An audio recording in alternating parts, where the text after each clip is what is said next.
Nama saya Imam Haromen. Nama saya Sultan Fikri Fazali. Nama saya Fitra. Nama saya Fitri.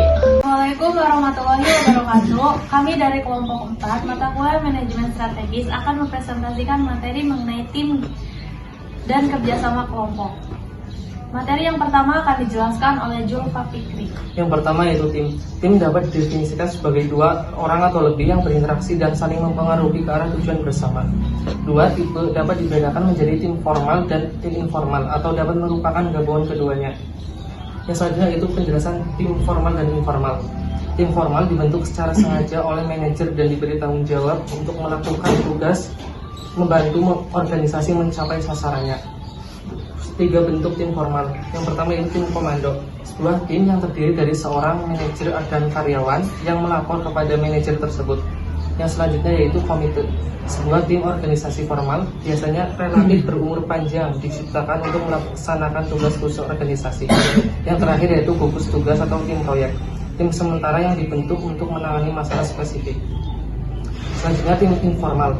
Tim atau kelompok informal muncul kalau orang berkumpul atau berinteraksi secara teratur. Kelompok seperti ini berkembang dalam struktur organisasi formal.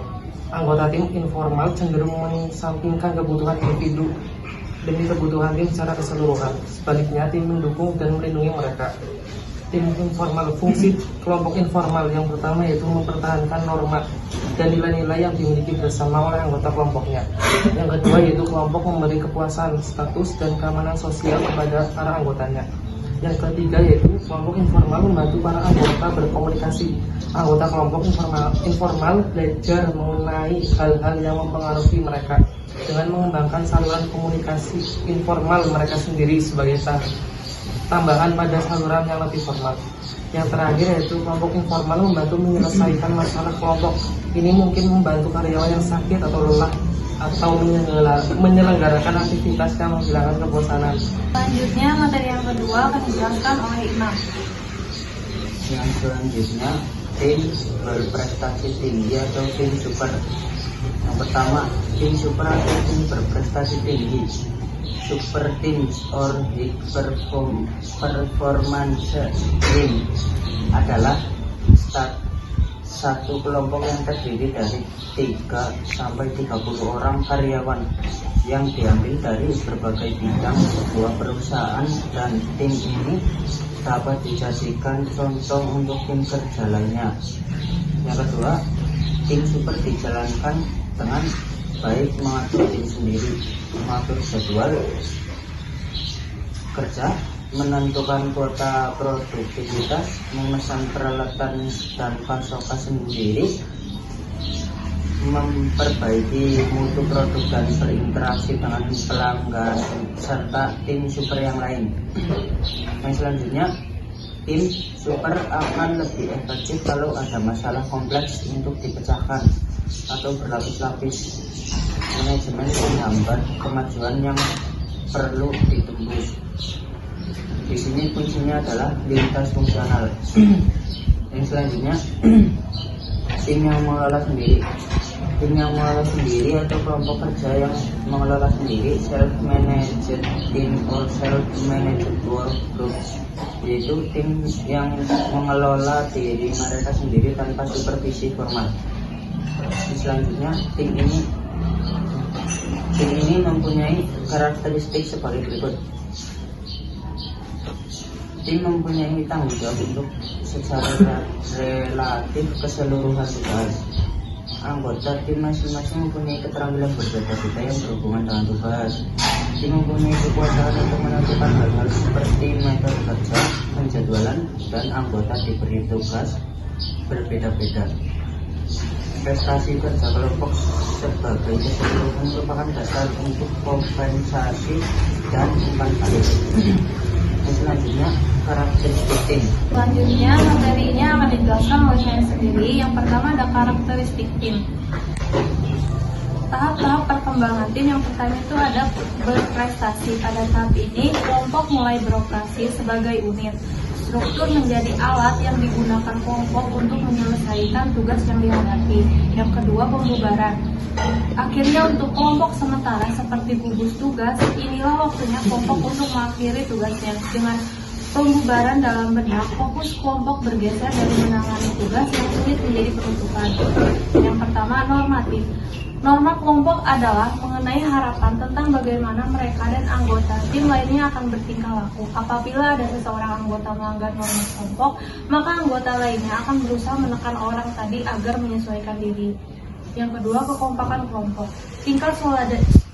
Tingkat solidaritas dan perasaan positif yang ada dalam diri seseorang terhadap kelompoknya.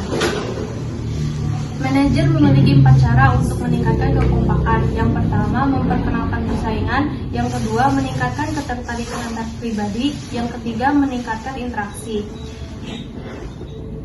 Selanjutnya, untuk menciptakan tujuan bersama dan senasib, Georgersi dan Richard Gudjo mengemukakan bahwa efektivitas suatu kelompok merupakan suatu fungsi dari 3 variabel, yaitu interdependensi tugas, sejauh mana kerja kelompok memerlukan para anggotanya untuk saling berinteraksi. Yang kedua, rasa potensi, keyakinan kolektif dari suatu kelompok bahwa kelompok ini bisa menjadi efektif. Yang ketiga, interdependensi hasil, atau seberapa pekerjaan dari suatu kelompok mempunyai konsekuensi yang dirasakan oleh para anggotanya.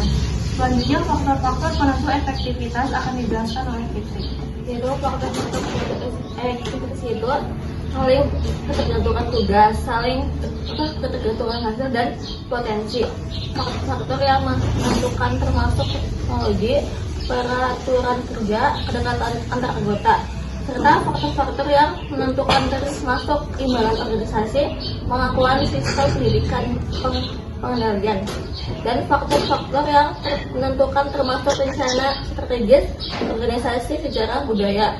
Membuat tim menjadi efektif itu, satu, ketua harus dipilih berdasarkan kemampuan untuk manajemen rapat dengan efisien. Kedua, itu agenda dan semua hal penunjang rapat harus diberikan kepada anggota sebelum rapat agar mereka dapat menyiapkan diri sebelumnya. Tiga, itu rapat harus dimulai dan selesai tepat waktu. Waktu penutup rapat harus diumumkan pada permulaan rapat. Yaitu beberapa peraturan sederhana dapat membantu presentasi tim. Satu, yaitu penugasan kelompok kerja yang harus ditunjukkan pada isu spesifik dan nyata, bukan generalisasi yang luas. Dua, yaitu pekerjaan harus dipecah-pecah dan ditugaskan pada sub kelompok atau individu. Tiga, yaitu anggota tim harus didasarkan pada apa yang dapat dicapai oleh setiap anggota dan keterampilannya masing-masing. Empat, yaitu setiap anggota tim harus melakukan pekerjaan yang kira-kira sama banyak. 5, yaitu tim hanya akan bekerja kalau pola hierarki tradisional, komunikasi, dan interaksi dilanggar. Keenam, yaitu tim manajemen puncak harus bekerja sama seperti tim yang lain, memfokuskan tugas mereka dan memperkuat keterbukaan lingkungan, komitmen, dan kepercayaan. Sekian dari kelompok kami presentasinya. Mohon maaf bila ada kesalahan dan tutur kata yang salah. Terima kasih. Wassalamualaikum warahmatullahi wabarakatuh.